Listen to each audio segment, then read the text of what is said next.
Three people have been jailed for a total of 11 years after conning two elderly men out of tens of thousands of pounds. The gang used dead rats and fake woodworm to convince the Birmingham pensioners their homes were infested, then charged them to solve the problem. Detectives believe there may be many more victims and want anyone who recognises the fraudsters to get in touch. Callum Watkinson reports. These are the two brothers who told a 76-year-old man he had a rat problem. Errol on the left and Timothy Flynn smuggled dead rats into his house to make sure he'd believe them. At another address in Solihull, their story was woodworm.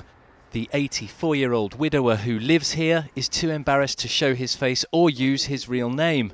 He'd accepted the gang's offer to resurface his driveway, but before he could stop them, they were up on the roof.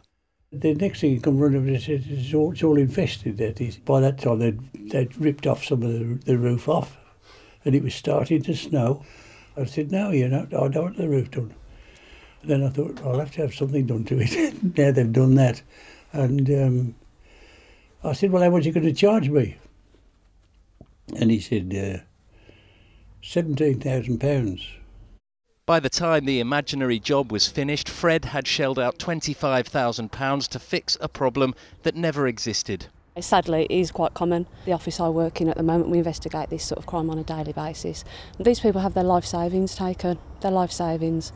We're not talking about hundreds of pounds, we're talking about hundreds of thousands of pounds on some occasions. If they knocked your door, you'd probably tell them to be on their way. Somebody a little bit older, like the chaps that we deal with, they trust people. They caught me at the lowest of the low. I'd just come out of hospital with a complaint that they couldn't find out. I kept falling over. In retrospect, I would have dealt with the situation differently to what I did. But it was all done in such a rush and they hadn't got time to talk to you properly. So all they was interested in was the money, obviously. Police are trying to help Fred get his money back, but they think there are many more victims out there. If you've fallen foul of the Flynn brothers, detectives want you to get in touch. Callum Watkinson, ITV News, Birmingham.